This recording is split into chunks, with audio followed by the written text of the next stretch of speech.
Market का पंचनामे में आप सभी का स्वागत है। आपके साथ मैं हूं वरुण दुबे और फिर से एक बार बेहतरीन ट्रेडिंग सेशन जो है आज भारतीय बाजारों में देखने मिला है। हालांकि 9100 के लेवल के आसपास आके हम बंद हुए हैं। एक समय था जब हम 9180 के आसपास चले गए थे, तो उन लेवल से अगर आप देखें तो 80 पॉइंट के आसपास की गिरावट देखने मिली है। लेकिन लोअर लेवल से अगर आप देखें तो 40 पॉइंट के आसपास की तेज़ी भी देखने मिली है। तो एक अच्छी ट्रेडिंग सेशन था आज का। दोनों तरफ के मूव जो है वो आज भारतीय बाजारों में देखने मिले। और सबसे अच्छी बात देखिए, लगातार तीसरा दिन है जब भारतीय बाजारों में हरे निशान में क्लोजिंग हुई है। ये एक सबसे अच्छी बात है। परसों ये हुआ था कि हम चढ़े, उसके बाद सेकेंड हाफ में आके हम गिर गए। कल ये हुआ कि हम स्टार्टिंग में थोड़े लड़खड़ाए, सेकेंड हाफ में आके एक बहुत बेहतरीन तेज़ी जो है वो मार्केट में देखने मिली। और आज देखिए तीसरा ट्रेडिंग सेशन। आज सुबह ठीक थे, सेकेंड हाफ में आज भी प्रेशर देखने मिला। और प्रेशर बनाने का काम दरअसल कौन कर रहा है, तो प्रेशर बनाने का काम जो है वो ये बैंकिंग और एनबीएफसी काउंटर जो है ना वो पूरी तरह से कर रहे हैं। और ये एक चिंता की बात है। आज भी आप देखिए सब कुछ हरे में था, अच्छा खासा सुबह से चल रहा था, सब सेट था। अचानक बैंक निफ्टी और एनबीएफसी काउंटर्स में धुलाई हो गई।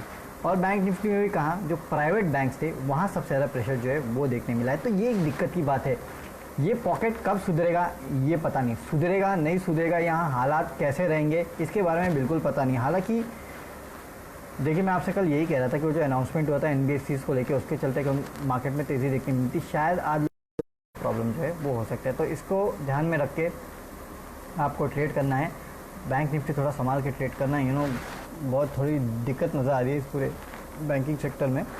Let's see. लेकिन अच्छा, मुकुल उपाध्याय इंडिया सीमेंट पे पूछे लॉन्ग टर्म। देखिए मुकुल जी, अच्छा सवाल पूछा आपने। वैसे तो अब ये क्वार्टर जो है वो पूरी तरह से सीमेंट कंपनीज़ के नाम रहा है।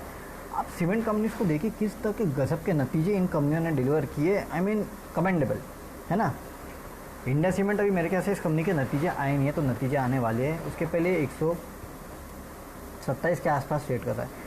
मुझे याद है इसी प्लेटफॉर्म पे मुझे जब पिछले बार सवाल पूछा गया था इंडिया सीमेंट पे, तभी 95 के आसपास ट्रेड करता था। तब मैंने आपको कहा था कि अगर 100 के ऊपर चला जाता है तो शायद आपको एक फ्रेश रैली इस काउंटर में देखने मिलेगी।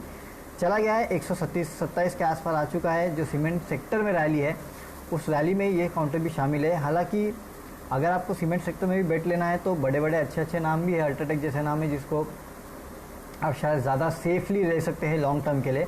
फिर भी अगर आप इंडिया सीमेंट लेना चाहते हैं तो आप ले सकते हैं। 52 वीक हाई पे काउंटर ट्रेड कर रहा है।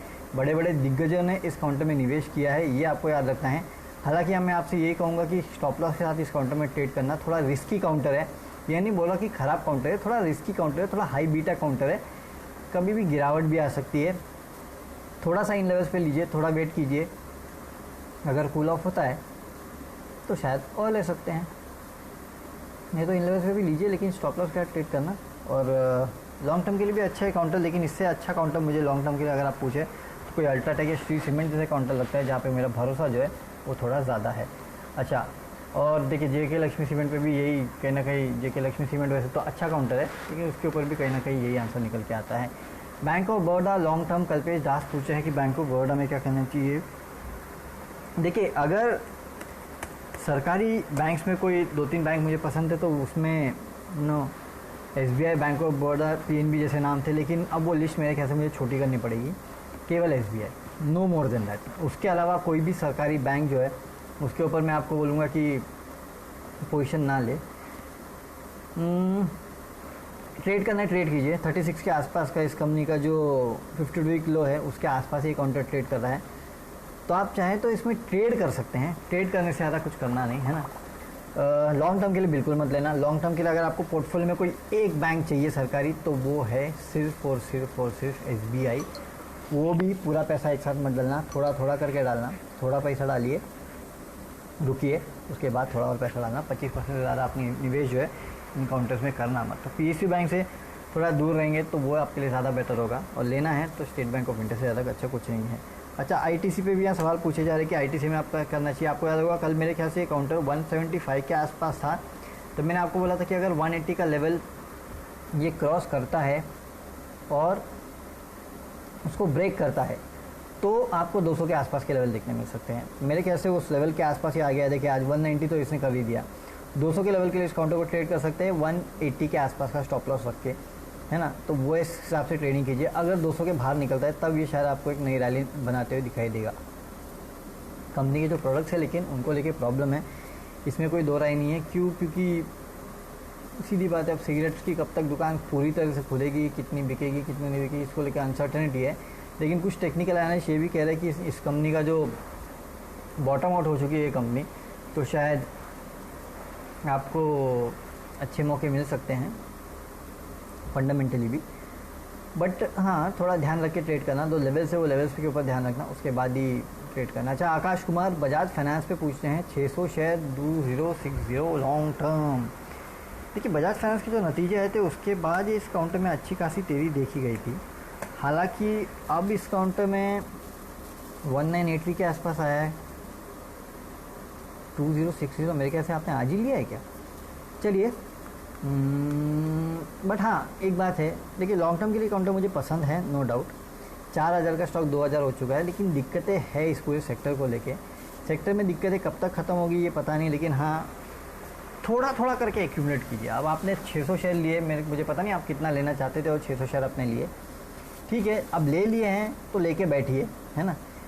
घाई मत कीजिए इस काउंटर से एग्जिट करने की, क्योंकि कोई मतलब नहीं इतनी घाई करके।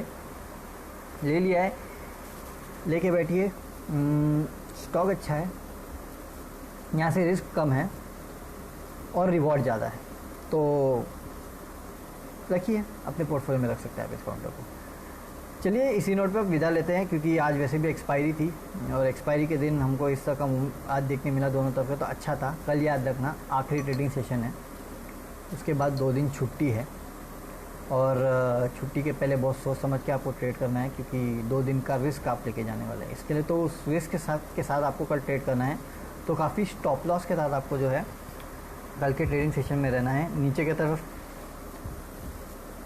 9060 के आसपास आपका स्टॉप लॉस निकल के आता है और ऊपर की तरफ 9140-50 के ऊपर अगर हम बंद होते हैं कल, तो आपको फ्रेश मूव देखने मिलेगा, नहीं तो वही 9180-200 के आसपास जो है रेजिस्टेंस अभी भी मार्केट में बना हुआ है।